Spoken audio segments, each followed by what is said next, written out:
Hello friends, welcome back to my channel. आज हम लोग बात करने वाले हैं DSSS के बारे में। तो जैसे यूपी में सुपर टेट का एग्ज़ाम होता है प्राइमरी की वैकेंसी के लिए, प्राइमरी टीचर बनने के लिए आपका सुपर टेट का एग्ज़ाम लिया जाता है। वैसे ही दिल्ली में गवर्नमेंट टीचर बनने के लिए आपको DSSS का एग्ज़ाम जो है वो देना होता है। तो DSSS जो है वो PRT, TGT, PGT और ये सारे एग्ज़ाम्स को कंडक्ट कराती है। तो इसमें आपका सिलेबस क्या रहता है, पैटर्न क्या रहता है, आज हम लोग उसके बारे में बात करने वाले हैं कि DSSS में कितने मार्क्स का आता है और इसमें क्या-क्या चीज़ें होती हैं, उस सब के बारे में आज हम लोग जानने वाले हैं, ठीक है। तो जो DSSS का एग्ज़ाम होता है, सबसे पहले तो ये जान लेते हैं कि इसमें आपकी जो एलिजिबिलिटी होती है एग्ज़ाम के लिए वो है आपका सीटेट जो है वो क्वालिफ़ाई होना चाहिए, ठीक है। अगर आप पीआरटी के लिए मतलब फॉर्म भरना है आपको, तो फिर आपको पीआरटी का सीटेट जो है वो क्वालिफ़ाई होना चाहिए, तभी आप DSSS का एग्ज़ाम दे सकते हैं, ठीक है। तो देखते हैं इसमें जो टाइम होता है वो आपका 2 घंटे का एग्ज़ाम होता है और आपका मार्क्स जो होता है 200 मार्क्स का एग्ज़ाम होता है। पार्ट ए इसमें होता है और पार्ट बी होता है। पार्ट ए में आपका 100 मार्क्स का एग्ज़ाम होता है, पार्ट बी में आपका 100 मार्क्स के जो है वो दिए जाते हैं। तो इसमें 100 क्वेश्चन पार्ट ए में आते हैं और 100 क्वेश्चन ही पार्ट बी में भी आते हैं, ठीक है। पार्ट ए में आपके कितने सब्जेक्ट हैं? 5 सब्जेक्ट होते हैं पार्ट ए में, और पार्ट बी में सिर्फ 1 सब्जेक्ट होता है आपका, जो साइकोलॉजी और पेडागोजी मिला के आता है, ठीक है। अब देख लेते हैं इसमें नेगेटिव मार्किंग सबसे इम्पॉर्टेंट चीज़ है कि DSSS में आपकी नेगेटिव मार्किंग भी जो है वो होती है 0.25 मार्क्स के, ठीक है। यानी कि आप अगर 4 क्वेश्चन गलत कर देते हैं तो आपका एक सही क्वेश्चन भी जो है वो गलत माना जाएगा, ठीक है। तो देखते हैं कि हम लोग इसके लिए कौन सी बुक्स फॉलो कर सकते हैं। तो आप इसमें आता है आपका रीजनिंग, जीके, जीए और मैथ्स, हिंदी, इंग्लिश, ठीक है। सारे क्वेश्चन 20-20 आपको क्वेश्चन पूछे जाएंगे। रीजनिंग के 20 क्वेश्चन, जीके के 20 क्वेश्चन और मैथ्स के 20 क्वेश्चन, हिंदी के और इंग्लिश के 20 क्वेश्चन पूछे जाएंगे, और सारे क्वेश्चन जो है 1-1 मार्क्स के होंगे, तो ये 100 मार्क्स का ये हो जाता है, ठीक है। आपका सब्जेक्ट कंसर्न जो होता है पार्ट बी में, उसमें आपका पेडागोजी आता है 100 मार्क्स का। इसके लिए आप क्या चीज़ें फॉलो कर सकते हैं उसके बारे में हम बात करेंगे। तो सबसे पहले रीजनिंग की बात कर लेते हैं।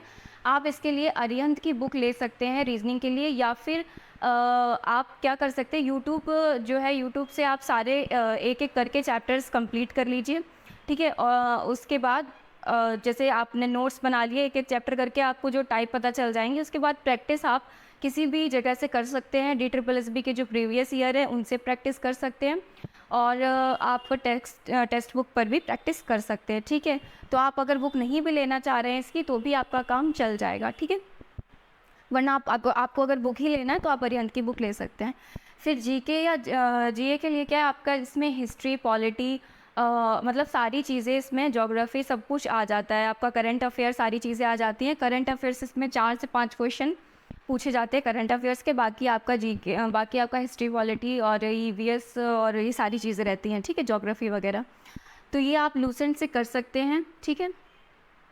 लूसेंट से आप जो है वो जो ब्लू वाली लूसेंट हमारी होती है, उससे आप थ्योरी कंप्लीट कर सकते हैं, ठीक है। और उसके बाद इसकी ऑप्शनल की जो बुक आती है ऑब्जेक्टिव टाइप, जिसमें क्वेश्चन दिए रहते हैं, उससे आप प्रैक्टिस कर सकते हैं, ठीक है।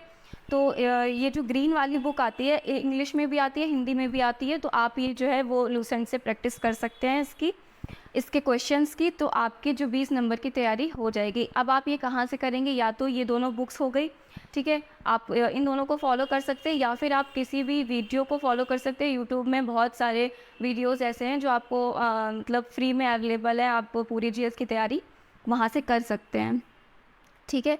और वरना आप लूसेंट की बुक जो है वो फॉलो कर सकते हैं।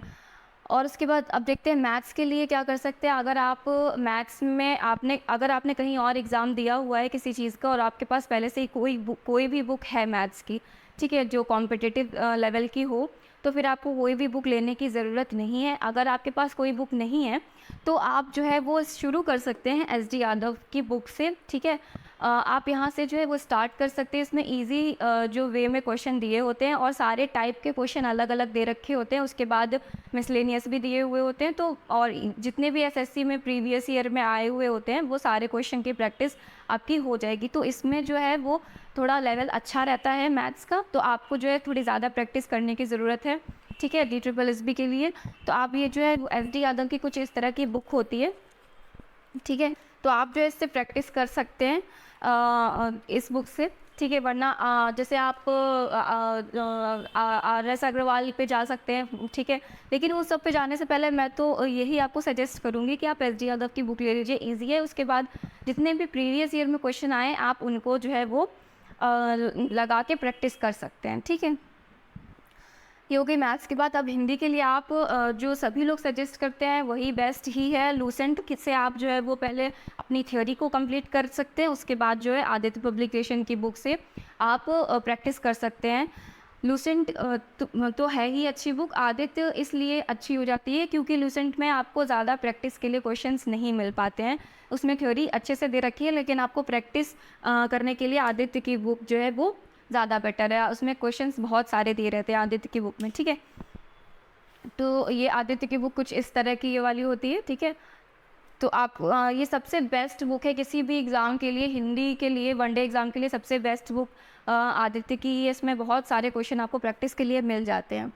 फिर बात कर लेते हैं इंग्लिश की। इंग्लिश में आपको क्या करना है कि जो नीतू मैम वाली बुक है आप उसको फॉलो कर सकते हैं, बहुत अच्छी बुक है वो। और केडी पब्लिकेशन की बुक है नीतू मैम की, आप उसको फॉलो कर लीजिए, ठीक है। उसके बाद आपको सेम प्रोसेस प्रीवियस ईयर जो है आपको लगाने हैं। प्रीवियस ईयर के जितने भी क्वेश्चन आए पहले आप उनको देख लीजिए किस तरह के क्वेश्चन आए हैं।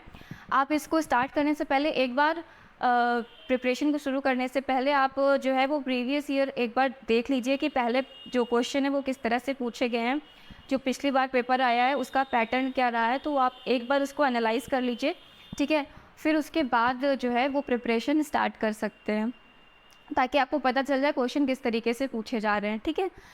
तो ये आपकी इंग्लिश की बुक हो गई। तो ये सारी चीज़ें आपको जो है वो 100 मार्क्स की यहाँ पे कवर हो गई हैं, ठीक है।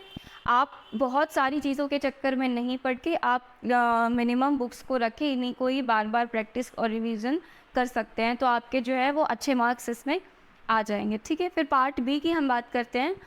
पार्ट बी में आपका क्या है, जो आपका पेडागोजी, साइकोलॉजी सब कुछ आएगा। और सबसे बड़ी बात इसमें ये है कि कुछ भी आपका सिलेबस डिसाइड नहीं है, आपको कुछ भी सिलेबस में बताया नहीं गया है पार्ट बी के लिए कि क्या क्या चीज़ें आएंगी। आपको कोई भी चैप्टर्स वगैरह कुछ भी नहीं बताया जाता है। मतलब बहुत सारी 100 मार्क्स का है तो काफ़ी जगह से आपको तैयारी इसमें करने की ज़रूरत रहती है, ठीक है।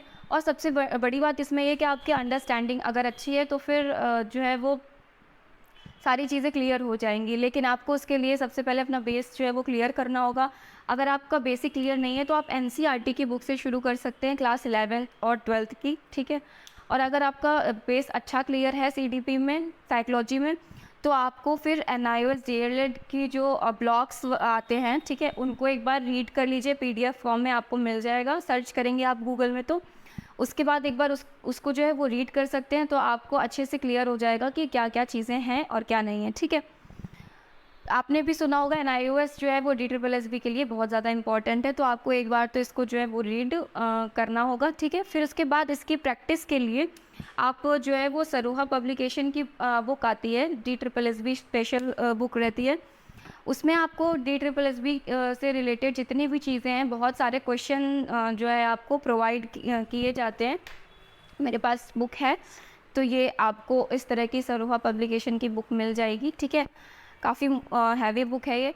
तो इसमें आपको बहुत सारे क्वेश्चन दिए हुए हैं, ठीक है। तो इसकी जो डिटेल रिव्यू है वो नेक्स्ट वीडियो में मैं आपको दिखा दूँगी कि इसमें किस तरह से क्वेश्चन दिए हुए हैं, क्या क्या चीज़ें हैं, ठीक है। आपको ये बुक लेनी चाहिए या नहीं लेनी चाहिए, ठीक है। तो इसमें हम बाद में बात करेंगे। अभी हम देख लेते हैं कि हम लोग थ्योरी के लिए क्या क्या करना है। तो आपको जो है NCERT फॉलो करना है अगर आपका बेस क्लियर नहीं है। और सबसे ज़रूरी बात, अगर आपने सीटेट में जो भी CDP पढ़ी है, मतलब उसको अच्छे से रिवाइज़ कर लीजिए। जितने भी कॉन्सेप्ट्स हैं, जितनी भी थ्योरीज़ हैं, वो बहुत इंपॉर्टेंट है। तो उन्हें पहले आप जो है वो उनको टिप्स पर रखिए और उनमें अच्छी अंडरस्टैंडिंग बनाइए और उससे रिलेटेड क्वेश्चन ज़्यादा से ज़्यादा सॉल्व करने की कोशिश कीजिए, ठीक है। फिर उसके बाद जो है आप NIS पर आ सकते हैं। उसके बाद प्रैक्टिस के लिए आप सरोहा पब्लिकेशन की बुक जो है वो ले सकते हैं। और इसमें मेनली इम्पॉर्टेंट होता है आपका प्रैक्टिस। जितना ज़्यादा आपका प्रैक्टिस रहेगा पार्ट बी के लिए, उतने ज़्यादा अच्छे नंबर आने के चांसेस हैं, ठीक है। तो आपका इसमें सबसे ज़रूरी बात ये है कि आपको दोनों में जो है 40% नंबर लाने होते हैं, ठीक है। इसमें भी आपको 40% नंबर लाने हैं मिनिमम, और इसमें भी आपको 40% मिनिमम नंबर लाने ही लाने हैं, ठीक है। वरना आपको जो है वो मतलब मतलब आपका जो टेस्ट है वो चेक नहीं होगा, ठीक है। जो आपका एग्ज़ाम है तो आपको दोनों में जो है वो 40% नंबर लाने ही होंगे। तो ये हो गई बुक्स की बात, और पूरी जो मैंने चीज़ें बताई, आई होप आपको अच्छे से समझ में आया होगा। तो आप डी ट्रिपल एस बी की तैयारी जो है वो शुरू कर सकते हैं, ठीक है। मिलते हैं फिर नेक्स्ट वीडियो में, तब तक के लिए बाय बाय।